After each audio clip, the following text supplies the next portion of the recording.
Hi everyone, welcome to Major HSKLC's Baloi Academy. Myself Reshma, I am chemistry faculty here. आज हम लोग discuss कर रहे हैं सीरीज 2025 सेकंड के केमिस्ट्री पार्ट को। देखेंगे केमिस्ट्री के कैसे क्वेश्चंस आए हैं और किस तरह से आपको ये क्वेश्चन सॉल्व करने थे। अगर आप करके आए तो बहुत अच्छी बात है, और अगर आप फ्यूचर कंपटीशन एग्जाम्स की प्रिपरेशन कर रहे हैं तो आपको कैसे इस तरह के क्वेश्चंस करने हैं और क्या स्ट्रेटजी फॉलो करनी है। तो चलिए स्टार्ट करते हैं केमिस्ट्री पार्ट। ये केमिस्ट्री PYQs हमारा 2025 सेकंड का, एंड ये है फर्स्ट क्वेश्चन। फर्स्ट क्वेश्चन कहता है which one of the following metal is widely extracted by the electrolysis of its molten compound. कभी भी मोल्टन वर्ड अगर आपके पास आता है तो आप ऑप्शंस में देखेंगे, टॉपिक है आपका मेटलर्जी, मेटल टॉपिक जो है वहां से लिया गया है। एंड यहां आप देखेंगे कि आपके जो भी ऑप्शंस गिवन है उन ऑप्शन में से मोस्ट रिएक्टिव मेटल कौन सा है, राइट? तो उसके लिए आपने क्या करना है, सबने पढ़ी भी होगी ना वो मेटल रिएक्टिविटी सीरीज। तो मेटल रिएक्टिविटी सीरीज के जो अबव में होता है ना, मतलब जो ऊपर होते हैं सबसे ज्यादा, वो सबसे ज्यादा एक्टिव और मोस्ट रिएक्टिव मेटल होते हैं। तो जो जितना रिएक्टिव होता है उसको फिर मोल्टन स्टेट में करके ही रिएक्ट कराया जाता है या सेपरेट किया जाता है, ठीक है। तो यहाँ पर अगर हम देखें तो सोडियम है हमारा, दैट्स वाई मोल्टन स्टेट में जो होगा वो हमारा क्या होगा, डी सोडियम होगा। इसको मैं इजी ना बोलकर मॉडरेट बोलूंगी, क्योंकि ये हो सकता है आपको थोड़ा सा कंफ्यूज करे, बट ऐसा भी बहुत ज्यादा ट्रिकी नहीं था। हाँ, मॉडरेट कैटेगरी में इसको डाला जा सकता है। टॉपिक है आपका मेटल एंड मेटलर्जी, राइट? चलिए आगे बढ़ते हैं, come to the next question. Next question की तरफ आते हैं। ये रहा नेक्स्ट क्वेश्चन। ग्रेफीन के बारे में बात कर रहे हैं ना। Which one of the following is not the property of graphene. Chemistry में कार्बन एंड इट्स कंपाउंड जो टॉपिक है वहां पर कार्बन एलोट्रॉप्स के क्वेश्चंस आता ही आता है। मतलब मैं जब भी हम लोग पढ़ाते हैं तो हमेशा यही बोलते हैं कि 99% पेपर्स में ये क्वेश्चन आते ही आते हैं एलोट्रॉप्स के, कार्बन कंपाउंड के। बेसिकली 4 एलोट्रॉप्स हैं, diamond, graphite, C60 fullerene and graphene. 4 के बारे में पढ़ना इट्स नॉट बिग डील, क्योंकि जब हमें पता चल चुका है ये फिक्स टॉपिक है, यहाँ से क्वेश्चंस आ रहे हैं तो डेफिनेटली पढ़ सकते हैं। फिलहाल मैं ग्रेफीन के बारे में आप लोगों को थोड़ा सा बता दूं। एनसीईआरटी में थोड़ा कम दिया हुआ है ग्रेफीन के बारे में, बट हम लोग ना क्लास में स्टूडेंट्स को बताते हैं। तो ग्रेफीन जो होता है एक तो थिनेस्ट एलोट्रॉप है। अब अगर आपको ये नहीं पता था तो मतलब आप PYQs नहीं करके गए, क्योंकि जो आपका ये 25 का फर्स्ट वाला पेपर है उसमें ये क्वेश्चन पूछा गया था ना, मैच करना था उसमें एलोट्रॉप्स की प्रॉपर्टी में। तो ये बहुत थिनेस्ट है। थिनेस्ट में मैं इसका एग्जांपल भी बच्चों को देती हूँ कि ये इतना थिन है कि जो आपकी नोटबुक का पेपर होता है ना, ये उसका 1/10, मतलब बहुत पतला सा। तो जनरली क्या करते हैं, और ये ना टच स्क्रीन मटेरियल के लिए यूज होता है। अब टच स्क्रीन मटेरियल तो आप सब बहुत अच्छे से जानते हो, है ना, आपका मोबाइल और पता नहीं कौन कौन से स्क्रीन टच स्क्रीन है ना वहां पर भी ग्रेफीन होता है। और इसको अप्लाई कैसे करते हैं ना, पेंट फॉर्म में, और ये ट्रांसपेरेंट होता है, ऑफ कोर्स ट्रांसपेरेंट होगा, है ना। ये थिनेस्ट एलोट्रॉप है और स्ट्रॉन्ग भी है, थिनेस्ट के साथ में स्ट्रॉन्ग भी है। चलो अब ये तो हमने ना जो पढ़ा हुआ था वो रिकॉल कर लिया। लेट्स सी कि यहाँ क्या बोल रहा है। कहता है कौन सी प्रॉपर्टी नॉट नहीं है। Look at the first, it is the thinnest material known so far. तो बिल्कुल ठीक है, 25 वाला पेपर करके गए थे तो आपके लिए तो ये स्टेटमेंट बहुत इजी हो गया था। नेक्स्ट पे आते हैं। It is almost completely transparent. बिल्कुल, टच स्क्रीन मटेरियल हमेशा ट्रांसपेरेंट होता है। हाईली कंडक्टिंग, जब आप टच स्क्रीन मटेरियल में यूज कर रहे हो तो कंडक्टिंग तो होना ही होना है। And it is a wide band gap semiconductor. भाई एक बात बताइए, अगर आपको पता है कि कंडक्टिंग मटेरियल है तो सेमीकंडक्टर प्रॉपर्टी कैसे शो करेगा? मतलब सोचो खुद, है ना। मतलब दोनों स्टेटमेंट तो करेक्ट हो ही नहीं सकते। अगर आप इस क्वेश्चन को पूछते हैं कि इसको कौन सी कैटेगरी में रखा जाता है, देखो मुझे नहीं पता आप लोग इसको कैसे देख रहे हैं, लेकिन मैं ये बोल रही हूँ कि अगर मैं किसी कंपटीशन की तैयारी कर रही हूँ, मुझे ये पता है कि इस टॉपिक से, इस प्रॉपर टॉपिक से क्वेश्चन आने हैं, and this is the heading या this is the main example, तो उनके बारे में मुझे डिटेल पढ़ना है। मतलब मुझे ये क्वेश्चन डायरेक्ट कैटेगरी का लग रहा है, राइट? आई डोंट नो आप लोग को क्या लगा होगा। आ जाओ भाई आगे नेक्स्ट पर देखते हैं। नेक्स्ट वाला क्वेश्चन कहता है Why do plastic not degrade easily? भाई सोचो, प्लास्टिक क्या है? प्लास्टिक पॉलीमर है। पॉलीमर का मतलब क्या होता है? पॉली का मतलब बहुत सारी, मतलब चेन, एक चेन दूसरी चेन, एक चेन दूसरी चेन, इसी को तो पॉलीमर बोलते हैं। अब आप सोचो एक और दूसरी से कंबाइन कैसे होगी। अगर ये आयनिक बॉन्ड के थ्रू कंबाइन होगी तो कंपोजिशन चेंज हो गई। ये सिर्फ शेयरिंग से कंबाइन होती है, दैट इज कोवेलेंट बॉन्ड से कंबाइन। फिर भी चलो देखते हैं आगे। कहता है नॉट डिग्रेड इजीली, मतलब बहुत इजीली नहीं टूट पाता। क्यों? तो क्योंकि इसके पास स्ट्रॉन्ग आयनिक बॉन्ड है? बिल्कुल भी नहीं। आयनिक बॉन्ड होता तो पॉलीमर का नेचर चेंज हो जाता। हालांकि कुछ कंपोजिशंस होती है, कुछ ट्रिकी पॉलीमर्स होते हैं जो कोवेलेंट के बाद आयनिक से कंबाइन कराए जाते हैं for a use only, have a covalent bond. हालांकि ये हमारा करेक्ट है, लेकिन मैं इसको क्वेश्चन मार्क लगा के छोड़ रही हूं क्योंकि अभी मैंने नेक्स्ट नहीं देखे। मेटेलिक बॉन्ड इसमें नहीं एग्जिस्ट करता। दे हैव अ मेल्टिंग पॉइंट। देखो ये बात ट्रू है कि इनका जो मेल्टिंग पॉइंट है बहुत ज्यादा होता है, बट वो वेरी करता है, बट उससे उसके डिग्रेडेबल नेचर को डिफाइन नहीं किया जा सकता है ना। तो यहाँ पर, और ये सब पॉलीमर्स के लिए भी नहीं होता। तो बेसिकली जो बेस्ट आंसर है वो है B, they have a strong covalent bond. ठीक है भाई, डन हो गई बात। चलो इसको भी डायरेक्ट ही बोलेंगे क्योंकि आपका इन सिलेबस है, आपके सिलेबस में आया हुआ है इसलिए। आगे आ जाओ नेक्स्ट पर। ये रहा नेक्स्ट।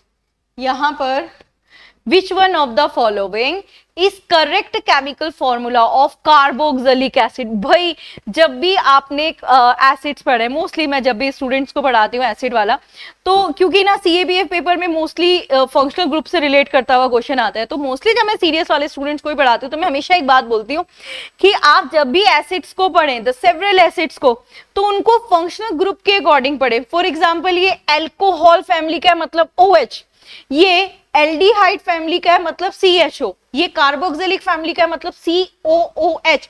अब देखो यहाँ पर कार्बोक्सिलिक एसिड बोला है, मतलब फंक्शनल ग्रुप कौन सा हो गया? COOH। मुझे नहीं पता तो मुझे सामने ही ये फंक्शनल ग्रुप दिख रहा है, आई रियली डोंट केयर कि उसकी साथ में कौन सा एसिड है। समझ में आ रही है बात? Through the functional group you can identify, मतलब अगर आप अभी तैयारी कर रहे हो तो इसको फंक्शनल ग्रुप के थ्रू पढ़ना। कैसे पढ़ना? फंक्शनल ग्रुप लिखना, उसके मेंबर्स लिखना, उनका कॉमन नेम लिखना और उनका कॉमन यूज लिखना। ठीक है, यहाँ पर देखो दिस इज OH, मतलब एल्कोहल फैमिली का हो गया। तो खैर ये करेक्ट आंसर हमें मिल चुका है and this should be the correct answer. हो गया ना करेक्ट? चलें आगे बढ़ते हैं, नेक्स्ट क्वेश्चन पर आते हैं। ये रहा नेक्स्ट क्वेश्चन। कहां से लिया गया? बेंजीन, मतलब कार्बन की होमोलोगस सीरीज से लिया गया है। कार्बन की होमोलोगस सीरीज को अप टू 10 तक पढ़ लीजिएगा। मेरे सारे स्टूडेंट्स अप टू 10 तक पढ़ते ही पढ़ते हैं, मतलब हम लोग पढ़वाते हैं, आप लोग भी कर रहे हैं साथ में, तो ये 10 तक कर लीजिएगा। बॉन्ड पर मत जाइएगा सिंगल है या डबल है, क्योंकि वो तो आप जब खुद बनाते भी हैं प्रैक्टिस तब भी हो ही जाता है। खैर यहाँ पर बेंजीन के बारे में बोल रहे हैं, मतलब C6 और H6 हो गया, राइट? ये हो गया C6 H6। सबसे पहली चीज ये एक स्टेबल है ना? जब आप इसका बनाते भी हैं स्ट्रक्चर, तो इसका स्ट्रक्चर 1 2 3 4 5 6 और ईच में H कनेक्ट कर दीजिए, ईच में H। अब ये जो कार्बन है ये ऐसे करके होगा, है ना? एक ही साथ डबल, एक ही साथ सिंगल, ये ऐसे करके होगा, और ईच की साथ ये हाइड्रोजन है। एक बार कैलकुलेट भी कर लीजिएगा, हर कार्बन के पास 2 3 4 2 3 4, ठीक है? एंड दिस इज 2 3 4, ये H है, 1 2 3 4, दिस इज 2 3 4 2 3 4, हो गया, बैलेंस हो गया। अब वो ये कहता है कि इसको, पहले तो हमने बेंजीन के बारे में कर लिया, अब यहाँ पर जो ये क्वेश्चंस है, हो सकता है ये स्टेटमेंट आपको कंफ्यूज करें, और डेफिनेटली करेंगे, क्योंकि सीरियस के स्टूडेंट जर्नली बेंजीन की इतनी प्रॉपर्टीज डीप नहीं पढ़ के जाते। ये कहीं ना कहीं यूपीएससी एग्जाम जो बना रहे हैं उनको भी पता है कि सीरियस वाले स्टूडेंट इसको इतना डिटेल में नहीं पढ़ते। अब अगर आप इस स्टेटमेंट को देखकर डर गए, राइट, तो यहां पर क्या करना है, मैंने हमेशा एक बात बोली है कि क्वेश्चन को अगर कभी भी कोई ऐसा क्वेश्चन आता है जो आपने डिटेल में नहीं पढ़ा होता, मोस्टली सीरियस के सिलेबस में इस तरह का नहीं आता है, तो आपने क्या करना है, ऑप्शंस को देखना है। आपके ऑप्शन में डेफिनेटली कोई एलिमिनेटिंग टर्म होगा, और यहां पर ध्यान दीजिए, मैं डी स्टेटमेंट से स्टार्ट कर रही हूं। यहां पर दिया इट हैज 6 आइसोमर्स। आइसोमर्स क्या होते हैं? Different structure. इसके स्ट्रक्चर को हम चेंज ही नहीं कर सकते, यानी इसका एक भी आइसोमर्स पॉसिबल ही नहीं है।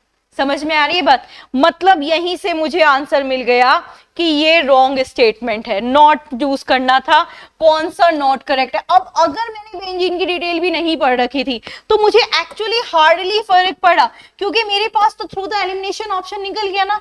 अब अगर मैं इसको स्टार्टिंग को देखकर ही क्वेश्चन को डर जाती, यार मैंने तो बेंजीन डिटेल में पढ़ी नहीं, तो मेरे लिए तो ये क्वेश्चन गया था। लेकिन आपने ध्यान से देखा, यहाँ पर आपके नॉलेज के साथ में आईक्यू लेवल का भी बहुत बड़ा रोल होता है, ठीक है। तो इसको हम कहीं ना कहीं बोलेंगे कि ये आपका ट्रिकी था, बट ट्रिकी भी ऐसे नहीं था कि बहुत ज्यादा ट्रिकी था, तो मैं मॉडरेट टू ट्रिकी वाले में जा सकती हूँ इस वाले क्वेश्चन को अगर बोला जाए, ठीक है भाई। चलो आगे बढ़ते हैं, नेक्स्ट क्वेश्चन पर आते हैं। ओके, ये रहा फर्टिलाइजर वाला।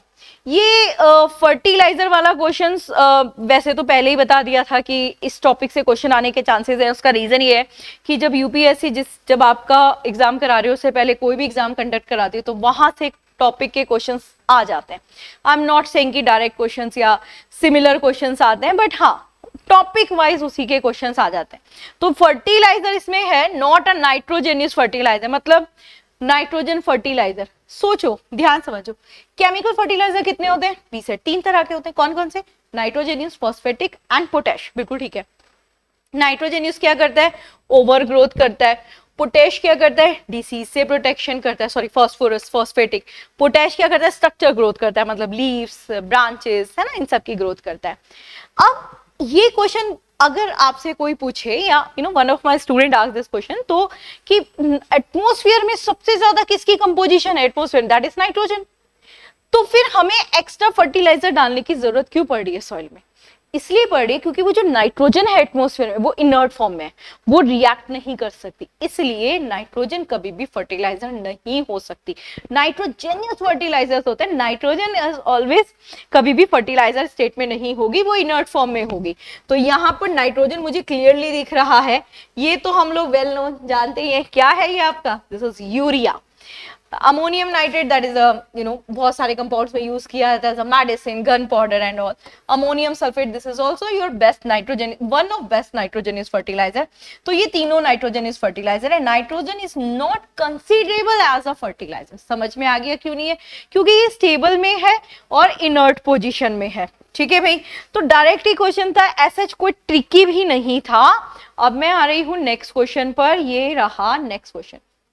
यहाँ वाले क्वेश्चन पर मैं बोल सकती हूँ कि जो सीरियस वाले स्टूडेंट है, सीरियस वाले वो वाले बच्चे जो 11-12 में जिन्होंने केमिस्ट्री नहीं पढ़ी, उनको ये क्वेश्चन थोड़ा सा टफ लगा होगा। रीजन ये है कि वो सिर्फ ऑर्बो इलेक्ट्रॉन कॉन्फ़िगरेशन को देखते हैं, तो वो उसमें कंफ्यूज हो जाते हैं कि ये मैम बहुत टफ लग रहा है ना, हमने नहीं करा। फिर ये पूछते हैं कि मैम इसमें से क्वेश्चन कितने आएंगे? ऑफ कोर्स एक ही क्वेश्चन की वेटेज होती है, मे भी आए मे भी नहीं आए। तो बच्चे सोचते हैं हम नहीं कर रहे हैं ना, बट ये भी तो सोचो कि थोड़ी सी एफर्ट्स लगाने से आपका वो क्वेश्चन बहुत इजीली क्रैक हो जाएगा। डायरेक्ट क्वेश्चन होता है ना। देखिए, जब आप बात कर रहे होते हो ना एसपीडीएफ क्लासिफिकेशन की, जैसे आपने बोर का इलेक्ट्रॉन कॉन्फ़िगरेशन करा, ऐसे ही ऑर्बो का भी इलेक्ट्रॉन कॉन्फ़िगरेशन करना था। यहाँ पर ट्रांजिशन मेटल के बारे में बात की जाती। ट्रांजिशन मेटल्स आपके डी ब्लॉक वाले ट्रांजिशन मेटल होते हैं, जिनका जो नॉर्मली डी पार्शियल फिल वाले होते हैं, इनका जो स्ट्रक्चर फॉर्मूला होता है वो n-1 और डी होता है। This is right.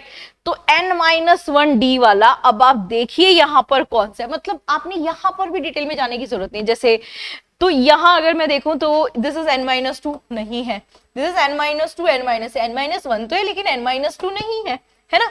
ये वाला देखो, इसमें n-1 नहीं है, तो डी वाला इजीली दिख रहा है। मतलब कहीं ना कहीं ये भी डायरेक्ट क्वेश्चन है। अगर पीरियोडिक टेबल में आपने डिटेल में पढ़ना ही नहीं है, आपने सिर्फ ये देखना ट्रांजिशंस वाला क्या है, इसका स्टैंडर्ड कंपोजिशन या स्टैंडर्ड इलेक्ट्रॉन कॉन्फ़िगरेशन कैसे एक्सप्रेस होती है, राइट।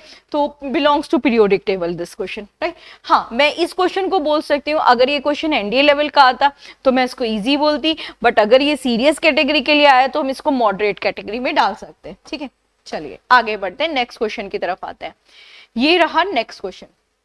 कहता है इनमें से किसके वेरिएबल ऑक्सीडेशन नंबर है? इसको तो इजी बोलना पड़ेगा, मतलब आपने पीरियोडिक टेबल करी हुई है ना। पीरियोडिक टेबल में जर्नली प्रॉपर्टीज होती है, आपको बहुत ज्यादा रूल्स तो करने ही नहीं होते, आपको सिर्फ मेन पढ़ने होते। तो जैसे मेनली क्या होता है, जो एल्केलाई मेटल होता है उनका ऑक्सीडेशन नंबर +1, सेकेंड मतलब फर्स्ट ग्रुप +1, सेकेंड ग्रुप +2, ऐसे ही पढ़ते हैं ना। तो देखिए sodium alkali metal, +1, calcium alkaline +2, lithium +1। पहले ही दिख गया आयरन अलग है, एलिमिनेटेड है। खैर बता दूं आपको, आयरन जो है वो फेरिक और फेरस दो फॉर्म में आता है, इसलिए यहां पर we will go with variable oxidation, that is iron, right. तो मैं इसको भी प्रॉपर्टी वाइज ही बोलूंगी, एंड इजी ठीक है, मॉडरेट भी बोल सकते हैं, बट यस डायरेक्ट ही था। नेक्स्ट वाला, इसमें अगर कंफ्यूजन की बात बोलें तो चलो लेट्स सी, ट्राई करते हैं कि इसको हम कैसे रिलेट कर सकते हैं। जैसे इसमें बोलते हैं which one of the following gas smell like a रॉटन egg, कच्चे अंडे वाली स्मेल किस में आती है।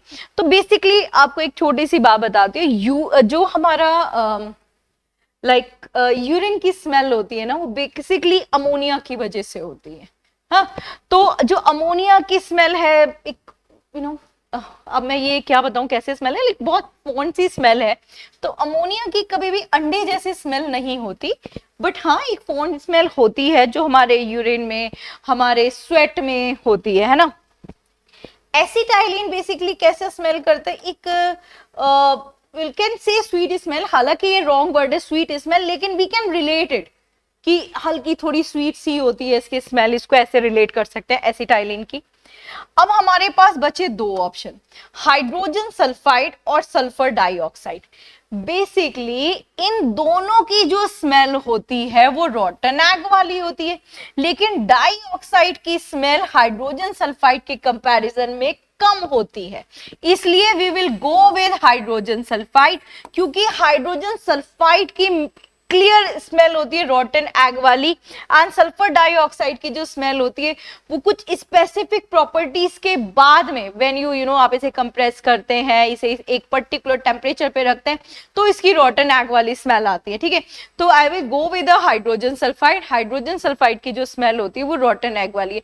ये बच्चों को कंफ्यूज करने वाला क्वेश्चन था, शायद इसको मैं बोलूंगी कि ये बच्चे को ट्रिकी क्वेश्चन है, क्योंकि इस लेवल पे नहीं पढ़ते, लेकिन अमोनिया की स्मेल का सबको पता है, एसिटाइलिन की स्मेल का सबको पता है। समटाइम हमारे कुछ सिरप्स होते हैं मेडिसिन वाले, वहां पर डाला जाता है, तो मैं एलिमिनेशन से इन दोनों को हटा सकती थी। And this is a dioxide, sulphur dioxide की स्मेल आपको भी पता है, मतलब अब ये मत बोलना कि मुझे नहीं पता। मैं क्यों ऐसा स्टेटमेंट पास कर रही हूँ, क्योंकि आपको एसिड रेन में सल्फर डाइऑक्साइड इन्वॉल्व होती है, तो वो स्मेल जो होती है वो बहुत ज्यादा रॉटन एग वाली नहीं होती as comparison of a hydrogen sulphide. इसलिए मैं बोल रही हूँ कि इसको हम मॉडरेट बोल सकते हैं।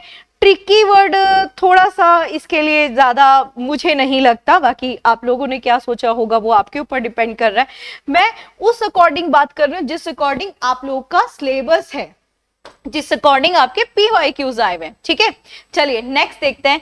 ये है केमिकल रिएक्शन वाला क्वेश्चन। केमिकल रिएक्शन में देखिए ये 9th क्लास का क्वेश्चन है और 9th क्लास की NCERT का सॉल्व्ड एग्जांपल में है, तो ये इजी है, डायरेक्ट है, क्योंकि इतना तो आप लोगों को बताया जाता है कि 9th और 10th की बुक को एक एक वर्ड को अच्छे से पढ़ लेना है।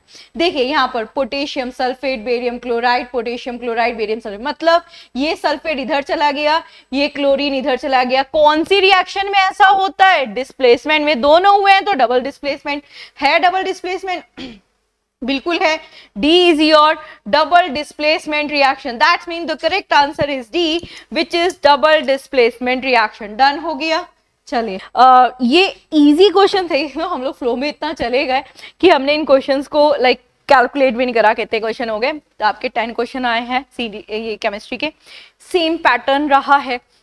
हमेशा एक बात आपको बोली जाती है और याद भी रखना है, जब भी हम कॉम्पिटिशन एग्जाम्स की तैयारी कर रहे हैं ना, स्पेशली वो एग्जाम जो UPSC कंडक्ट करा रहे, कभी भी ये मत सोचिए कि थीम अब जैसा चलता आ रहा है वैसे ही क्वेश्चंस आएंगे। हमेशा आपका जितने भी क्वेश्चंस आते हैं उसमें अप्रोक्सीमेट आपके 70-80% तक जैसे सिमिलर, जैसे अभी तक का पैटर्न आया वैसे ही होंगे, लेकिन हाँ 20% वो वेरिएशंस पॉसिबल है।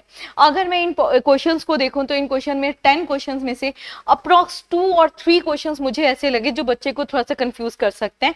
बट अगर वो बच्चा जिसने एग्जाम ओरिएंटेड कंप्लीट पढ़ाई करी। मतलब अगर मैं इन सारे टॉपिक्स को कंपेयर करूं तो एक भी टॉपिक ऐसा नहीं था जो आउट ऑफ द सिलेबस था।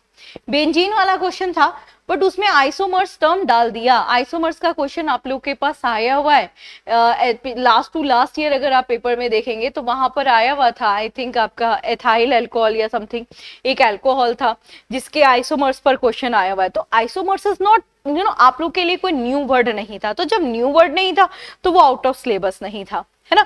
हाँ, उसको ट्रिक के साथ आप सॉल्व कर सकते थे। एंड जो भी था आपका वो कंप्लीट एनसीईआरटी से था, यानी अगर आप एनसीईआरटी पढ़ेंगे तो आपके लिए बहुत हेल्पफुल रहने वाला है। एनसीईआरटी के सॉल्व एग्जाम्पल में से एवरी ईयर एक क्वेश्चन आता है। ये वाली जो रिएक्शन है ये भी वहीं से आई है, यानी ऑलमोस्ट ये भी डायरेक्ट क्वेश्चन हो गया, राइट। तो कैसे सॉल्व करना है वो देख लीजिए। ऑफकोर्स अगर ऐसे ही स्ट्रेटेजी के साथ करेंगे तो आपको बहुत बेनिफिट रहेगा, क्योंकि कोई भी कंपटीशन एग्जाम्स का हो यहाँ पर हमें डिटेल में नहीं जाना होता। हमें सिर्फ कंपाउंड कंपोजिशन के बारे में बात करनी होगी। How can we obtain equation, कभी डिटेल में नहीं आती है। इक्वेशन किस टाइप की है इस तरह का आता है जो कि आपको 9th क्लास में ही बता दिया जाता है। ये 4 या 5 टाइप्स की इक्वेशन होती है। हालांकि डिटेल आपने 11th क्लास में करी है, तो अगर आपने डिटेल नहीं भी करी तो उससे क्या फर्क पड़ा। देखो एक लाइन में सॉल्व होने वाला क्वेश्चन था। होप आप लोगों समझ में आएगा। सेम इसी स्ट्रेटेजी के साथ अपनी स्टडी को ऑन रखेगा, डेफिनेटली हेल्प करेगा। थैंक यू एंड जय हिंद। जय हिंद एवरीवन।